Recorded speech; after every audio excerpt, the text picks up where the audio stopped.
Le 14 septembre 2004, le yacht Aurore Boréal quittait le port de La Rochelle avec à son bord 4 personnes, Thomas Mercier, 34 ans, skipper expérimenté, sa femme Élise, 31 ans, et leurs amis Marc et Juliette Duval. Leur destination ? Les Açores, pour une traversée qui devait durer 2 semaines. Ils ne sont jamais arrivés. Aucun appel de détresse n'a été enregistré.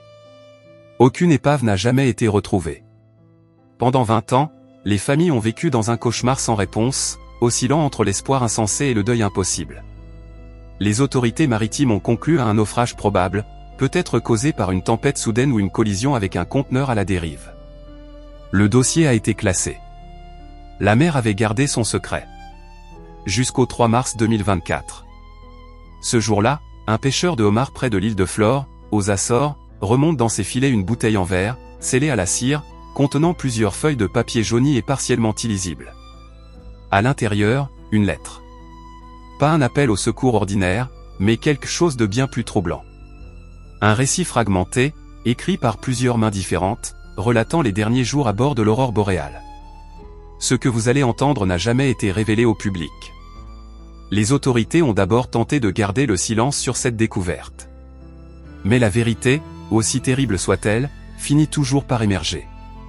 Voici, pour la première fois, le contenu intégral de cette lettre retrouvée 20 ans après leur disparition.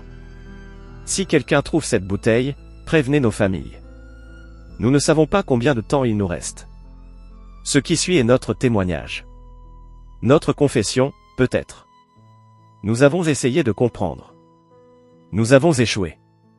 Que Dieu nous pardonne pour ce que nous avons fait. Tout a commencé le 3e jour. Jusqu'alors, la traversée avait été parfaite, presque trop parfaite. Le ciel était d'un bleu impossible, la mer si calme qu'elle ressemblait à du verre liquide. Élise plaisantait en disant que l'océan nous avait adoptés.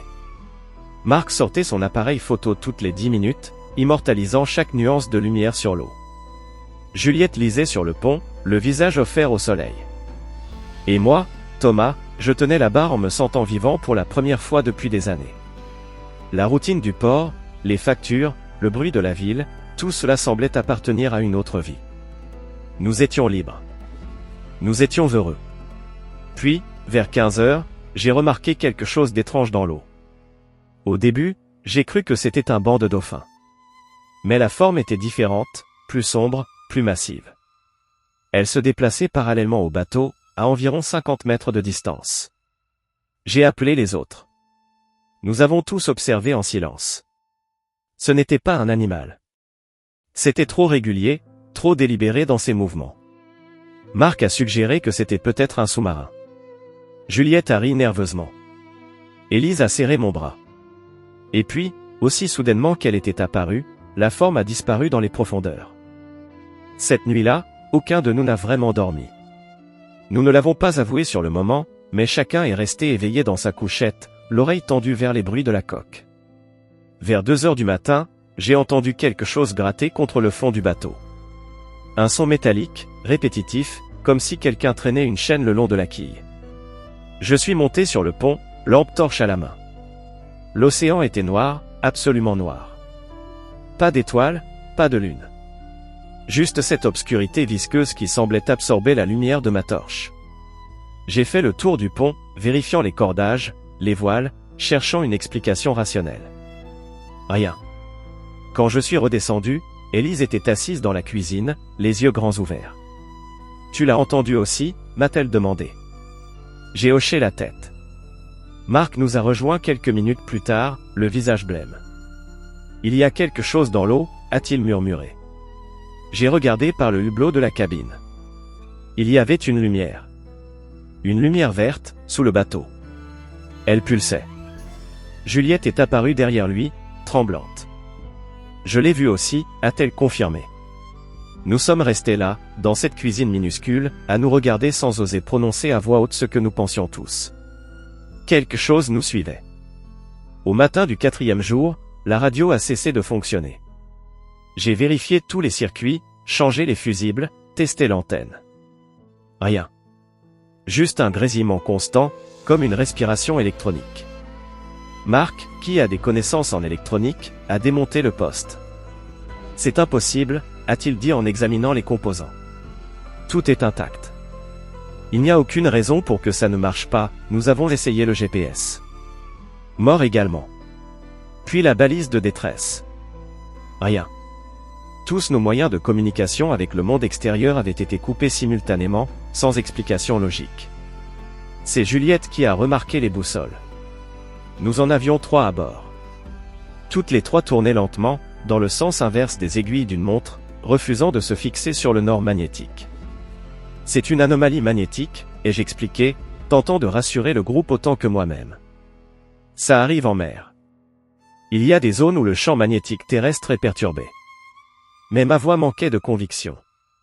Marc a sorti son téléphone portable, même si nous savions qu'il n'y avait aucune couverture en plein océan. L'écran s'est allumé, puis a affiché quelque chose d'étrange. Pas de signal, comme attendu, mais la date était erronée. L'appareil indiquait le 14 septembre 1984. Exactement 20 ans avant notre départ. Élise a commencé à tenir un journal ce jour-là. Elle disait que nous devions documenter tout ce qui se passait, au cas où. Au cas où quoi? Personne n'a osé finir cette phrase. Elle écrivait méthodiquement chaque anomalie, chaque détail étrange. La température de l'eau qui variait de 10 degrés en quelques heures. Les nuages qui semblaient former des motifs répétitifs, presque géométriques.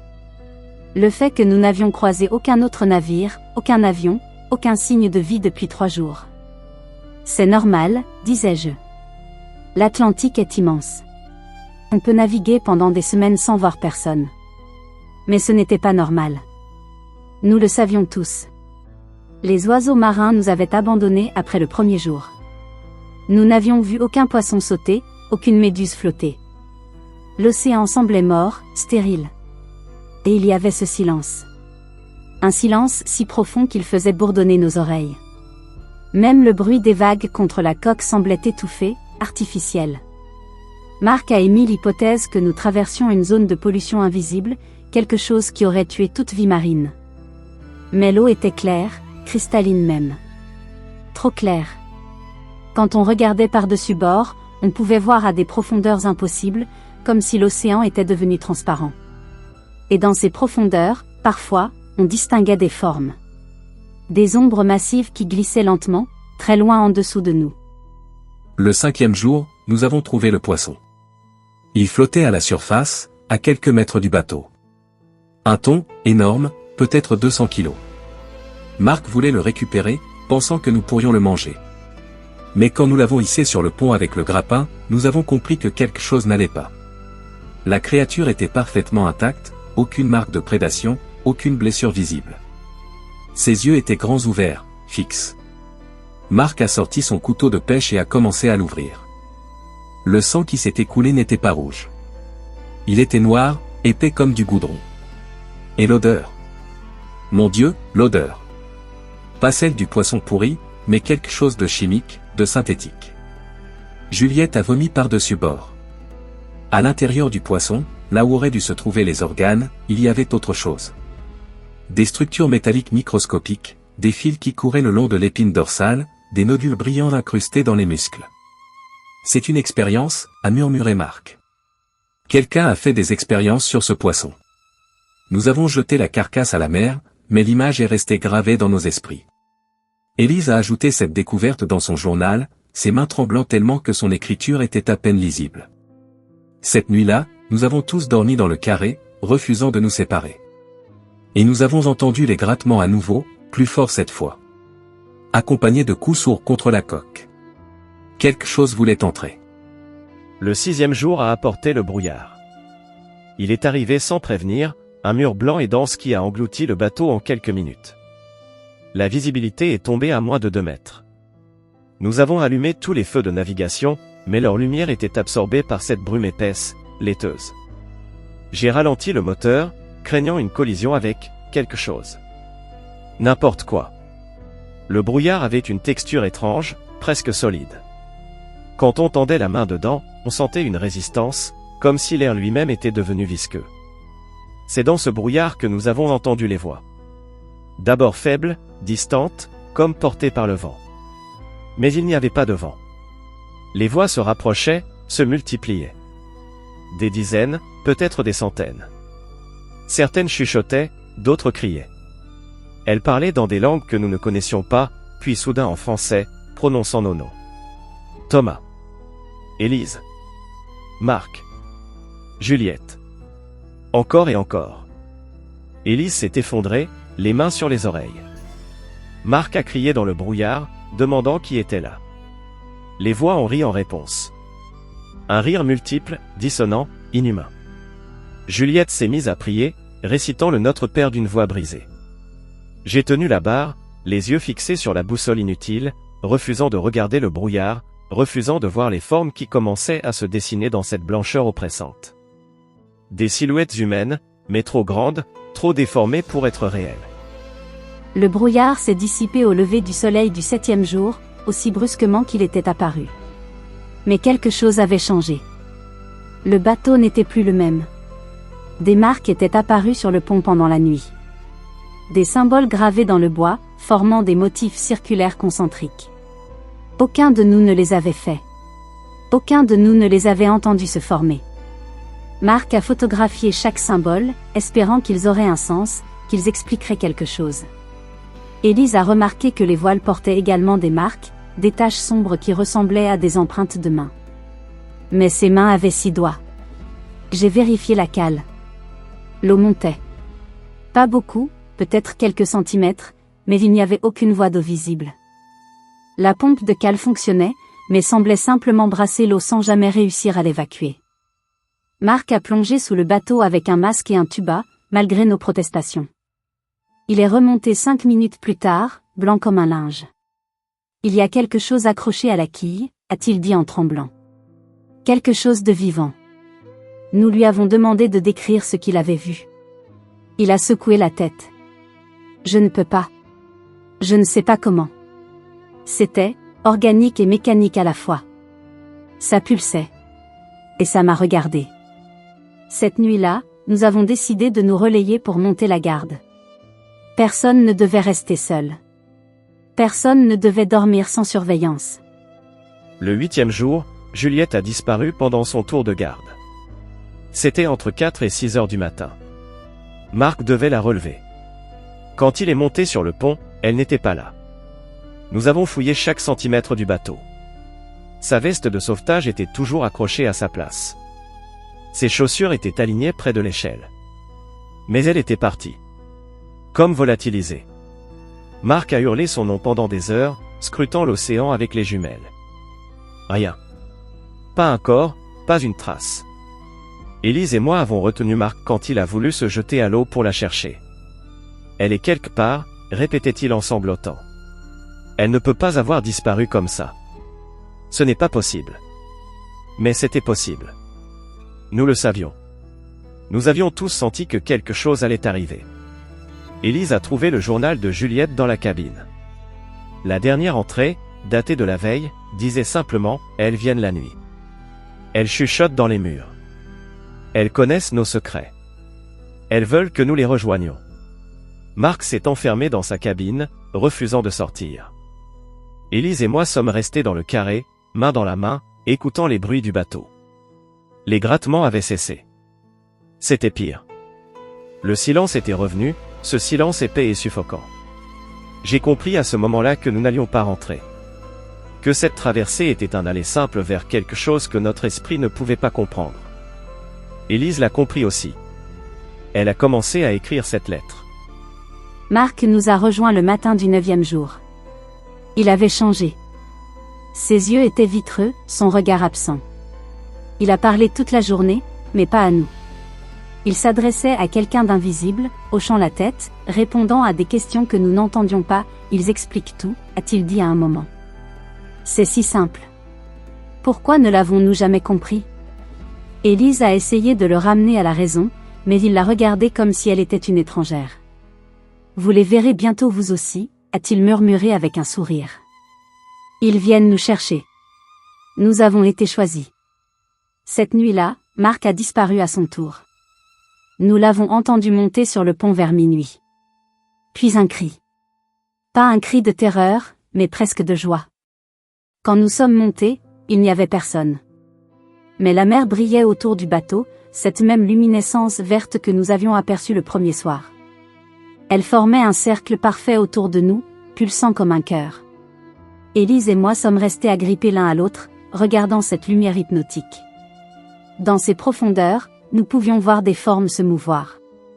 Pas des poissons. Quelque chose de beaucoup plus grand. Quelque chose qui montait lentement vers la surface. J'ai embrassé Élise. Je lui ai dit que je l'aimais. Elle a pleuré contre mon épaule. Nous savions que notre tour viendrait bientôt. La seule question était, quand ? Nous sommes maintenant le 10e jour. Élise et moi sommes les seuls à rester. Le bateau dérive depuis que j'ai coupé le moteur hier. L'essence ne sert plus à rien maintenant. Nous avons scellé cette lettre dans une bouteille que nous jetterons à la mer dans quelques instants. Nous voulons que quelqu'un sache. Que nos familles sachent. Non pas ce qui nous est arrivé parce que nous ne le comprenons pas nous-mêmes mais que nous avons existé. Que nous étions réels. Que nous nous sommes aimés jusqu'à la fin. Les lumières sont remontées cette nuit. Elles entourent maintenant complètement le bateau. L'eau n'est plus bleue mais d'un vert luminescent, presque radioactif. Les formes sous la surface sont maintenant visibles. Elles sont immenses, recouvertes de ce qui ressemble à des écailles métalliques. Des tentacules ou des appendices qui ondulent paresseusement. Et il y a des structures, des constructions, sur leur dos. Des villes entières, peut-être, immergées et vivantes. Élise dit qu'elle entend de la musique. Moi aussi. Une mélodie qui ne devrait pas exister, jouée sur des instruments que l'humanité n'a jamais inventés. Je regarde ma femme. Elle est si belle dans cette lumière étrange. Elle sourit. « Tu es prêt ?» me demande-t-elle. Je hoche la tête. Nous avons décidé de ne pas attendre qu'ils viennent nous chercher. Nous irons à eux. Ensemble. Comme nous avons toujours tout fait. La bouteille est maintenant dans l'eau. Elle s'éloigne lentement du bateau. J'espère qu'elle trouvera son chemin vers des mains humaines. J'espère que quelqu'un lira ces mots et comprendra que nous n'avons pas eu peur à la fin. Nous étions simplement curieux. Élise me prend la main. Nous montons sur le bastingage. En bas, les lumières pulsent plus fort, nous invitant. Nous sautons. Quand les autorités portugaises ont authentifié la lettre, elles ont contacté les familles des disparus. La confrontation de l'écriture était formelle, Thomas Mercier, Élise Mercier, et Marc Duval avaient bel et bien écrit ces pages. Mais les experts ont soulevé plusieurs anomalies troublantes. Premièrement, l'encre utilisée n'existait pas en 2004. L'analyse chimique a révélé des composés qui n'ont été synthétisés qu'en 2019. Deuxièmement, le papier, bien que jauni et apparemment vieilli de 20 ans, ne présentait aucune trace de sel ni d'humidité, impossible pour un document ayant passé 2 décennies dans une bouteille en pleine mer. Mais le plus troublant était autre chose. Les photos retrouvées dans la bouteille, imprimées sur du papier photographique, montraient effectivement le yacht Aurore Boréal en mer. On y voyait les 4 disparus, souriant sur le pont. Mais en arrière-plan de plusieurs clichés, quand les experts ont utilisé des techniques d'amélioration d'image, ils ont découvert quelque chose d'impossible, des structures submergées visibles sous la surface de l'eau. Des formes géométriques massives, clairement artificielles, s'étendant à perte de vue dans les profondeurs. Les océanographes consultés ont confirmé qu'aucune construction humaine de cette envergure n'existait dans cette zone. Qu'aucune construction humaine de cette envergure n'existait nulle part. Les familles ont exigé des explications. L'armée française a été contactée. Des navires ont été dépêchés vers la zone approximative où la bouteille avait été trouvée. Pendant 3 semaines, ils ont sondé les fonds marins avec les équipements les plus sophistiqués disponibles. Les résultats de cette mission n'ont jamais été rendus publics, mais plusieurs membres de l'équipage ont démissionné immédiatement après leur retour. L'un d'eux, sous couvert d'anonymat, a confié à un journaliste « Nous avons trouvé quelque chose. Quelque chose qui ne devrait pas exister. Les ordres sont venus d'en haut, oublier ce que nous avons vu, détruire toutes les données. Mais je ne peux pas oublier. Ces villes dans les abysses, elles étaient habitées. » Le dossier de l'Aurore Boréale a été reclassé, cette fois avec une mention « Confidentielle défense ». Les familles ont reçu une compensation financière substantielle en échange de leur silence. La bouteille et son contenu ont été saisis par les autorités et sont maintenant conservés dans un lieu non divulgué. Officiellement, l'affaire est close. Thomas, Élise, Marc et Juliette restent 4 victimes d'un naufrage tragique en 2004. Mais des questions demeurent. Si la lettre est authentique, comment expliquer l'encre et le papier anachronique? Si elle est un faux, qui l'a créée et pourquoi? Et surtout, comment expliquer les photos? Les experts en images numériques ont confirmé qu'elles n'avaient subi aucune manipulation. Ce que l'on voit dans ces clichés est réel, ou l'était au moment de la prise de vue. 3 mois après la découverte de la bouteille, le pêcheur qui l'avait trouvée a disparu en mer. Son bateau a été retrouvé dérivant, vide, le moteur toujours en marche. Sur le pont, les autorités ont trouvé un message griffonné à la craie, « Il m'appelle. Je dois y aller ». Son corps n'a jamais été récupéré. Depuis, plusieurs autres témoignages ont émergé de cette région de l'Atlantique. Des pilotes de ligne rapportent des anomalies lumineuses dans l'océan pendant les vols de nuit. Des pêcheurs décrivent des zones où leurs instruments s'affolent et où la mer semble fausse. Un sous-marin de recherche océanographique a capté en 2024 des sons étranges à plus de 4000 mètres de profondeur, une mélodie complexe, répétitive, impossible à attribuer à une source naturelle connue. La vérité, quelle qu'elle soit, reste enfouie dans les abysses. Peut-être que Thomas, Élise, Marc et Juliette ont découvert quelque chose que l'humanité n'est pas prête à affronter. Peut-être que nos océans, que nous croyons connaître, cachent des secrets qui défient notre compréhension de la réalité. Ou peut-être que cette histoire n'est qu'une élaboration, un mystère sans réponse, destiné à hanter ceux qui en entendent parler. Mais si vous naviguez un jour dans ces eaux, et que vos instruments commencent à dérailler, et que vous apercevez des lumières vertes pulsant sous la surface, pensez à eux. Pensez à cette lettre retrouvée 20 ans trop tard. Et demandez-vous, si vous aviez le choix, sauteriez-vous ?